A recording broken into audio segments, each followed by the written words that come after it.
Guys, কেমন আছেন সবাই? আশা করি সবাই ভালো আছেন। বরাবরের মতো অনেকদিন পর নতুন আরেকটা ব্লগ ভিডিও নিয়ে আপনাদের মাঝে হাজির হলাম। তো আজকের ব্লগ ভিডিওতে থাকতেছে উত্তরা 4 নম্বর সেক্টর, শিশু পার্ক এবং মুরব্বীদের জগিং স্পট এবং প্রিয় মানুষকে নিয়ে সময় কাটানোর মতো স্পট এবং খেলাধুলার স্পটও আছে। সবকিছু মিলে একটা সুন্দর একটা ভিউ 4 নম্বর সেক্টর উত্তরাতে। তো সবকিছু দেখার জন্য আমাদের সঙ্গে থাকতে হবে। পুরো ভিডিওটা দেখতে আমাদেরকে ফলো করতে হবে এবং সাবস্ক্রাইব করতে হবে। সবকিছু মিলেই আজকে থাকতেছে ধামাকা। 4 নম্বর সেক্টরের সামনে চলে আসছি। এখন আমার কয়েকটা বন্ধু চলে আসবে, তাদেরকে নিয়ে ঘুরবো আজকে পুরো স্পট। তো গাইজ, বন্ধু চলে আসছে, ওই যে দেখেন গিটার লয়ে। তো গিটার লয়ে আসছে, আজকে ছবি তোলার লাগে, ছবি তোলা হবে, ঘোরাঘুরি হবে, সবকিছু। তো এই ভাইটা তো লজ্জা পেয়ে গেছিল, মানে ভিডিওর সামনে আসে না আর কি, সে অফলাইনে থাকতেই পছন্দ করে। তো গাইস, আমরা এখন 4 নম্বর সেক্টরের মেন পয়েন্টে ঢুকে গেছি। পার্ক, ঘোরাঘুরি, জগিং, সময় কাটানো ইত্যাদি মিলে সবকিছু একটা মনোরম পরিবেশের মতো উপস্থাপনা করা হয়েছে। অনেকে আসেন এই জায়গাটাতে, ঘুরে গেছেন, এবং যারা অফলাইনে আছেন, যারা ঢাকার বাইরে আছেন, তারা কিন্তু চাইলেই আসতে পারেন এখানে মনোরম পরিবেশ কাটানোর জন্য। যারা এয়ারপোর্টে আসতে চান, যারা এখানে এয়ারপোর্টে থাকেন বা কখনো আসেন নাই, তারা কিন্তু এই পার্কটাতে আসতে পারবেন, সমস্যা নাই। প্রত্যেকটা স্পটের সাইডে সাইডে আছে গাছ এবং বসার জন্য আছে সুব্যবস্থা। যাই হোক, কোনো প্যারা নাই।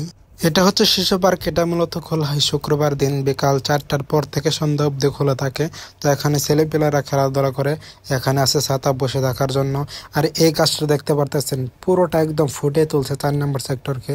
নিচে বসার জন্য চারদিকটা ইট সিমেন্ট দিয়ে একদম বসার জন্য ব্যবস্থা করে দেওয়া হয়েছে। যাই হোক, গাছটা কিন্তু সুন্দর এবং এই জায়গাতে আরো মনোরম পরিবেশ দ্বারা উপরে গাছ গাছারে দেখতে পাচ্ছেন, ফুল গাছ, নিচে ছায়ার মতো বসার ব্যবস্থা করে দিয়েছে।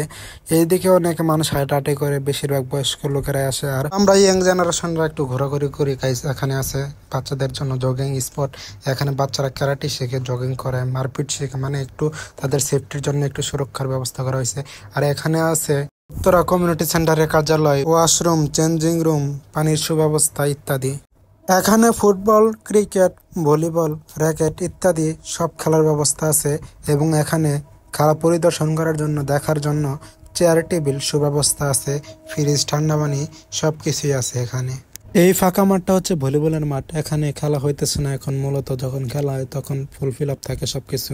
আর এখানে কিন্তু লিগ ছাড়া হয় ক্রিকেট, ফুটবল, র্যাকেট, তারপরে ভলিবলের ইত্যাদি। আর এই জায়গাটাতে আসলে গাইস, আপনারা কিন্তু একদম হারিয়ে যাবেন আগের যুগে। কেননা এখানে গ্রামের ঘর বানানো হয়েছে, সোনার ঘর, গাছে রং করা হয়েছে, গাছপালা লাগানো আছে, সবকিছুর জন্য এই জায়গাটা ফুটে উঠেছে। আর পাশে আছে ওয়াশরুম। গাইস, সুব্যবস্থা করা হয়েছে, একদম ভিতরে ঢুকে গিয়ে দেখলাম। আসলে এখানে মানুষজন থাকে না, তো এই জন্য একটু অগোছালো, সবকিছু এলোমেলো। যাই হোক, যখন কমিটির লোকজন থাকে তখন কিন্তু এই জায়গাটা পুরোটা একদম পরিপূর্ণ করে রাখে, সাজিয়ে গুজিয়ে। আর এখানেও কিন্তু সব জায়গাতে গাইস বসে থাকার সুব্যবস্থা আছে। আর এখন আমি ঢুকে গেছি গাইস পুরো একটা মাঠের ভিতরে। এখন আপনাদের দেখাবো কিভাবে ছেলেবেলারা খেলাধুলা করে। আসলে খেলাধুলা করে সবাই, তো এটা দেখানোর কিছু নাই, সবাই জানে কিভাবে খেলাধুলা করতে হয়। তো আমি একটু ভিতরে ঢুকে একটু ভিউ লইতেছিলাম। যাই হোক, মেঘলা আকাশ এবং রোদও ছিল, হালকা বৃষ্টি। তো গাইস, কেমন আছেন সবাই? আজকের ভিডিওটা কেমন লাগছে? ভালো লাগলে অবশ্যই ফলো অ্যান্ড সাবস্ক্রাইব করবেন।